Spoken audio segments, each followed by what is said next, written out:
السلام عليكم ورحمة الله وبركاته. معكم مستر علي من موقع English to Fun. النهاردة إن شاء الله هنراجع مع بعض بقية الوحدة ال15 وهنختم ب Language Functions و Reading و Translation. نبدأ كالعادة بالمحادثة Dialogue between a teacher and a student who has been late for school. يبدأ student المحادثة ويقول Please sir, can I come in? فالمدرس قال له yes you can يعني طبعا can I come in يعني ممكن أدخل، فقال له yes you can. But في question إجابته because there was an accident on the road، عشان كان في حادثة على الطريق. تمام، فالمدرس قال an accident really، حادثة حقا، فقال له yes sir، نعم يا سيدي. our bus had an accident، الأتوبيس بتاعنا عمل حادثة. فكان في سؤال من teacher إجابته badly damaged، أتلف بطريقة كبيرة أو بطريقة سيئة. فكان في question من teacher إجابته no but only 3 were injured. فالتيتشر سأل سؤال where did they go، كان ليه إجابة من student، فالمدرس كمل بسؤال كمان فقال له no I'm alright sir، لا أنا تمام يا سيدي. طبعا الطالب الرد وقال كده، فالمدرس قال I hope your bus will be luckier next time، أنا أأمل إن الأتوبيس يكون أكثر حظا المرة القادمة. وكان في رد من student. طب نرجع من الأول. Please sir can I come in؟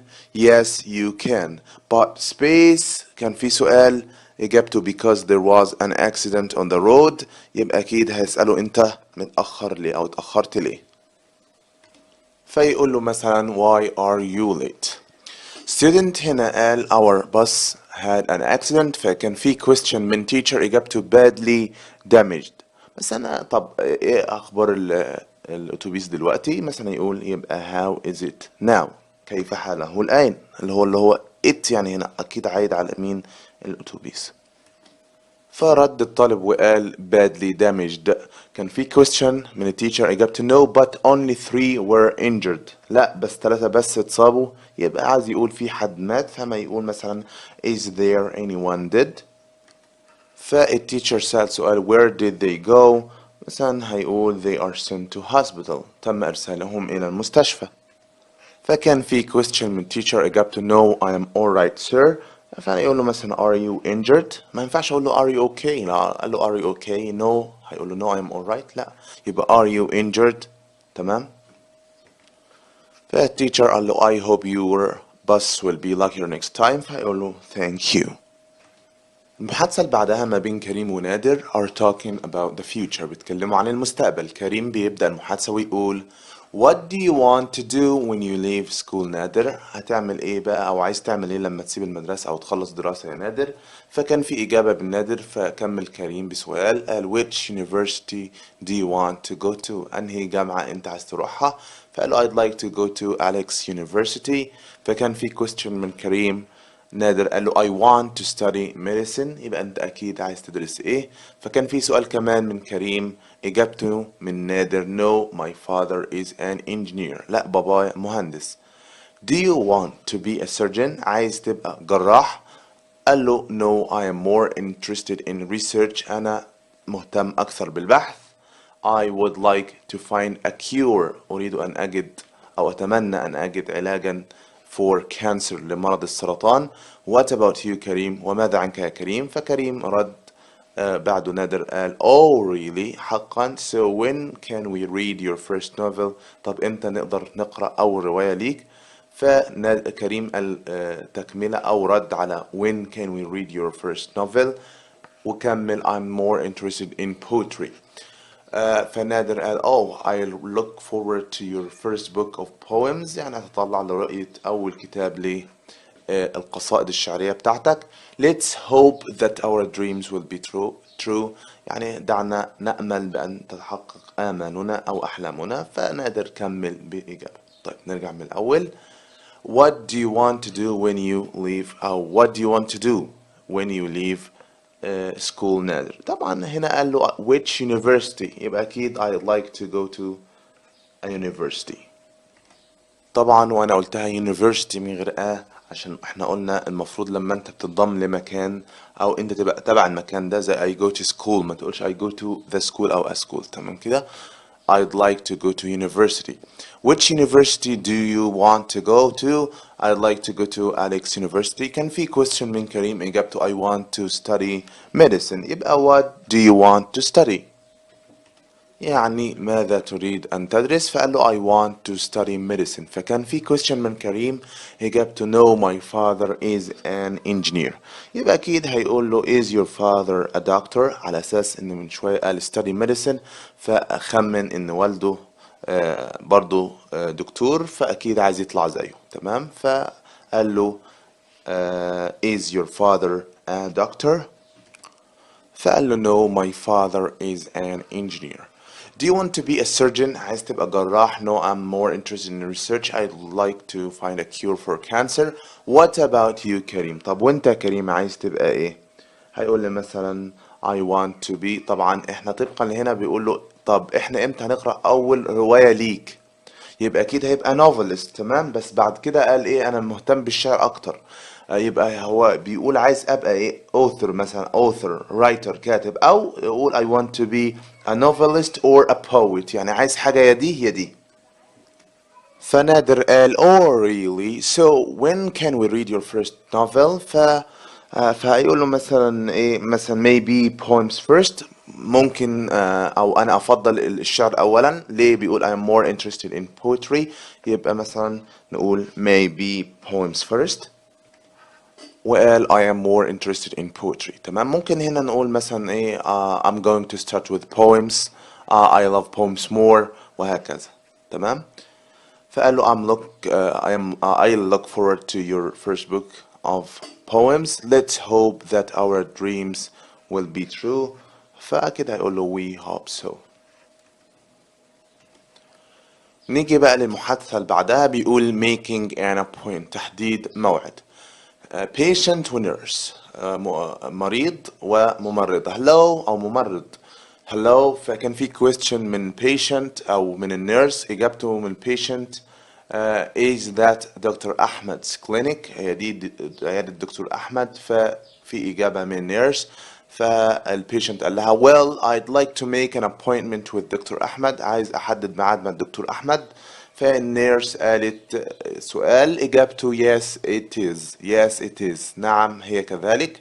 I have kidney trouble and the spasms are very painful. كلمة spasms يعني تشنجات. تمام. تشنجات. The spasms are very painful. فكان في تكملة من nurse وقال البيشنت سؤال what time ما الوقت؟ فالنيرس قالت له إجابة. فكمل patient قال I think Dr. أحمد will refer me to a specialist at the local hospital. أنا أعتقد أن دكتور أحمد سيشير إلي هنا refer me يعني زي يحولني يعني to a specialist إلى متخصص في المستشفى المحلي. فكان في سؤال من nurse إجابته yes I think so thank you. فقالت له you are welcome. طيب طبيعي لما حد يدخل مكان فيقول hello الشخص اللي قاعد في المكان ده بالذات لو مكان بيزنس هيقول له ايه how can I help you؟ فالبيشنت قال is that Dr. Ahmed's clinic؟ فطبعا هتجاوب عليه تقول له yes it is. فالبيشنت قال well I'd like to make an appointment with Dr. أحمد. فكان في question من nurse إجابته yes it is I have يبقى أنت بتعاني من إيه أو هل يوجد هنا أفضل لأن قال yes يبقى هل يوجد شيء تعاني منه يبقى is there anything you suffer from؟ بعد ما المريض قال yes it is I have kidney trouble and the spasms are very painful. طبعا النيرس هتكمل كلام تقول له مثلا تمام هحدد لك ميعاد وكده لأن بعدها المريض قال what time إيه الوقت يبقى تقول له مثلا إيه okay I'll make you an appointment. فالنيرس كملت فقال لها البيشنت I think Dr. أحمد will refer me to a specialist at the local hospital. يبقى مثلا تقول له إيه طبعا هو النيرس هنا ترد على what time امتى الميعاد ده فتقول له مثلا next week. فالبيشنت قال لها I think Dr. أحمد will refer me to a specialist at the local hospital. فكان في question من nurse إجابته yes I think so. نعم أعتقد ذلك. thank you. فهتقول له يعني أنت متأكد من الكلام اللي بتقوله؟ يعني متأكد. are you sure؟ يعني مثلا ليه أنت بتقول الكلام ده؟ فهل أنت متأكد يبقى are you sure. are you إيه sure. طيب نيجي بقى للreading. Great engineering. Great engineering. There are some amazing works of engineering around the world, both ancient and modern. Abu Simbel is the site of two temples which were carved into a cliff in about 1250 BCE. The larger temple was positioned so that واحنا قلنا positioned هنا معناها يعني تم وضعه في موضع معين يتناسب مع شيء. تمام. so that at certain times of the year the rays اهو ادي السبب اهو the rays of the rising sun would illuminate the temple's statues. In 1954 the government decided to build the Aswan High Dam. This meant that the Nile Valley would be flooded and that Abu Simbel would be underwater. So plans were made to rescue it. The massive statues were cut into pieces and raised over 60 meters up the cliff. يبقى رفعوهم لفوق. تمام كده عشان يجي عليها سؤال. Where they were attached to a concrete base. Attached to أخدناها to a concrete base يعني معناها ايه متصل بقاعدة خرسانية. Today the temples which were reopened in 1968 are an amazing combination of ancient and modern engineering. Many years after the building of Abu Simbel, China had a different problem which was solved by another great engineering project. Enemies were attacking the rich towns of northern China. The emperor decided to keep the attackers out. So work on the Great Wall of China began in 220 BCE. Eventually في النهاية the 6,400 أو 6,400 kilometer long wall became the longest structure ever built. The longest structure. خلاص عشان يجي عليها سؤال. Longest structure. It can't have been easy. مستحيل كان العملية دي سهلة. It can't have been easy because it was all made without machines. One of the most important modern engineering projects took place in 2014 in South Africa. Until recently, the country often had problems with its electricity, and there were often power cuts. كان في انقطاعات كهربائية كثيرة, which can't have been easy for a lot of people. For this reason, the Jasper Solar Energy project was completed near the city of Kimberley. This is now one of the largest solar power stations in Africa. It has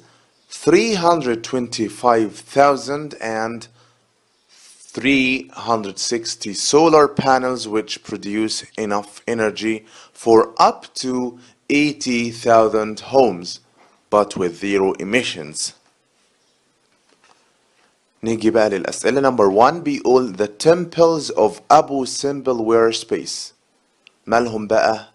حصل لهم ايه؟ يا ترى built from large pieces of stone ولا made out of mud bricks ولا cut into rock ولا brought from another place. واضحة جدا cut into rock لأن هو ما ذكرهاش بالظبط بس قال إن هي ايه منحوتة في cliff منحدر. أكيد المنحدر ده فيه عملية نحت مش هيبقى طين يعني. Number 2 today the temples of Abu Simbel are space. المعابد بتاعت أبو سمبل مالها بقى in the same position في نفس الموضع higher than they used to be. أكيد دي الإجابة طبعا لأنه قال إيه تم رفعهم لأعلى. فوق قال إيه هنا أهو بصوا معايا قال أي من أول raised over 60 meters up the cliff يعني رفعوه 60 متر أعلى من الإيه cliff يبقى بقى إيه أعلى من قبل كده. Number 3 بيقول the Chinese built the Great Wall space. الصينيون بقى مالهم بنوا سور الصين العظيم ليه بقى؟ To stop enemies attacking ولا to stop people escaping from China ولا to give work to Chinese people ولا to attract tourists to China. واضحة جدا to stop enemies attacking. What is special about the Great Wall? ايه الحاجة المميزة عن السور الصين العظيم؟ يا ترى it is the widest wall in the world ولا it is the oldest structure built by human ولا it took thousands of years to build ولا it is the longest structure built by man. طبعا واضحة جدا احنا قلناها فوق it is the longest structure built by man. Why do you think that the towns of northern China were being attacked? احنا قلنا ليه بقى؟ عشان غنية. يبقى because they were rich. Number 6 بيقول the Jasper solar energy project produce ينتج ايه بقى؟ A lot of pollution, solar panels, power cuts, no pollution at all. واضحة جدا no pollution at all. Why was it so important for Egypt to build the Aswan Dam? أكيد ليتم إنقاذ إيه؟ To rescue the Nile Valley and مثلا نقول مثلا اللي بيتكلم عن الموضوع اللي هو أبو سمبل temples يبقى to rescue the Nile Valley and the أو أبو سمبل temples from flooding من الغمر من المياه. تمام كده. What effects do huge engineering projects like the Aswan Dam have on the people who live in the area? هو عايز يقول ايه الآثار تمام do huge engineering projects like the Aswan Dam have ايه الآثار التي ترتبت على المشروع العظيم بتاع أسوان دام ده على الناس اللي بتعيش في المنطقة. يبقى they were protected from floods. تم ايه they were protected تم حمايتهم from the floods من الفيضانات. Do you agree that it is always important to protect our ancient monuments whatever the cost? Why not? طبعا أكيد احنا هنوافق إن الحاجات المهمة أو الآثار القديمة لازم يتم حمايتها. ليه بقى؟ Because it's historic, it's very important, it attracts a lot of tourists, it's ours إنها ملكنا. كل الحاجات دي أسباب للموافقة على إن يجب حماية الآثار القديمة. رقم 10 بيقول How do you think that we should protect historical monuments? هو بيقول كيف تعتقد أننا يجب علينا أو ينبغي علينا أن نحمي الآثار التاريخية؟ طبعا هنقول it should be done المفروض تعمل بواسطة by the government تمام to do whatever needed يعني تعمل ما نحتاجه whatever needed to protect them because they are the symbols هم ايه رموز symbols of our history تاريخنا. نيجي بقى للexercise on translation. Number 1 بيقول Egypt is always proud of its prominent scientists since they build up the minds of new generations. واضحة جدا بيقول إن مصر مفتخرة أو تفتخر مصر بعلمائها البارزين. تمام كده. since they build up هنا since معناها لأنهم يبنون إيه عقول الأجيال الجديدة new generations. Number 2 keeping the environment clean is a must. إن الحفاظ على البيئة نظيفة ضرورة لابد منها. How come يعني كيف وكيف يعني زي احنا بنقولها بالعامية ازاي how come ازاي يعني how come we pollute the world in which we live يعني وكيف لنا أن نلوث عالمنا الذي نعيش فيه. Number 3 بيقول hard work is the only way to raise the standard of living. For this reason we should work more and speak less. إن العمل الجاد هو الطريقة الوحيدة لكي نرفع مستوى المعيشة. For this reason لهذا السبب we should work more يجب أن نعمل أكثر and speak less ونتحدث أقل. تمام. رقم 4 بيقول you should always be positive يجب دائما أن تكون إيجابي. Always have a role to play for the sake of your country. دائما يجب أن يكون لك دورا لكي تلعبه لصالح دولتك ولصالح بلدك. Number 5, I think it's the responsibility of the state. أعتقد أنها المسؤولية أو إنها مسؤولية الدولة to give our youth لإعطاء شبابنا the chance to take part in the new government. إعطاء شبابنا الفرصة للمشاركة في الحكومة الجديدة.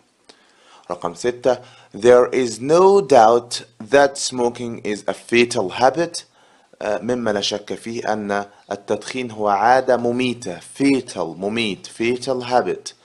Figures الإحصاءات أو الأرقام show that the number of smoking victims أن أعداد ضحايا التدخين is increasing يزداد all the time طوال الوقت. طيب نيجي بقى translate into English. يجب أن ننبذ خلافاتنا السياسية وأن نتحد جميعا من أجل صالح الوطن. طيب كلمة ننبذ يعني خدناها قبل كده reject، وفي كلمة يتبرأ من اسمها renounce. تمام؟ يعني ممكن أقول we should renounce أو reject our خلافات سياسية. خلافات سياسية لها معنيين، ممكن نقول political differences أو political disagreements. وأن نتحد جميعا يبقى unite together for the sake of the homeland يعني الوطن، أو ممكن نقول for the country. تمام؟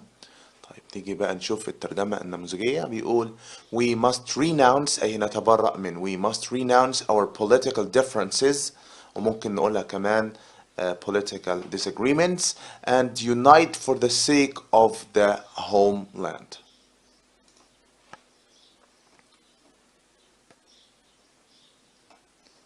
طيب رقم 2 بيقول بدأت الحكومة المصرية حملة لاستعادة آثارها من الدول الأجنبية. كلمة يبدأ حملة اسمها launch a campaign يطلق حملة. تمام؟ طبعا معروفة الحكومة المصرية the Egyptian government.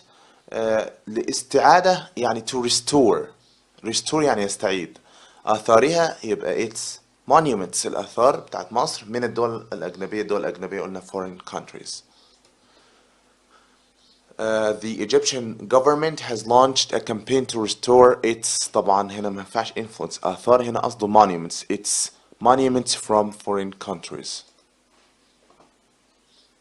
هناك بعض قواعد النظافة الشخصية. قواعد النظافة الشخصية اسمها personal hygiene rules. أبسطها نقول the simpler of it أبسطها. تمام؟ the simpler of it is to إيه بقى to wash your hands before eating. There are some personal hygiene rules simpler to wash your hands before eating. أعتقد هنا simpler الأفضل تقول the simpler of it أبسطها the simpler of it. تبذل الحكومة كل ما في وسعها لزيادة الإنتاج ورفع مستوى المعيشة. طبعا الحكومة تبذل كل ما في وسعها. نبدأ بالحكومة يبقى the government does its best to إيه بقى to increase أو raise، بس خليها increase أفضل. increase the production ورفع مستوى المعيشة. احنا لسه قايلينها ورا to raise the standard of living. The government does its best to increase production and raise the standard of living.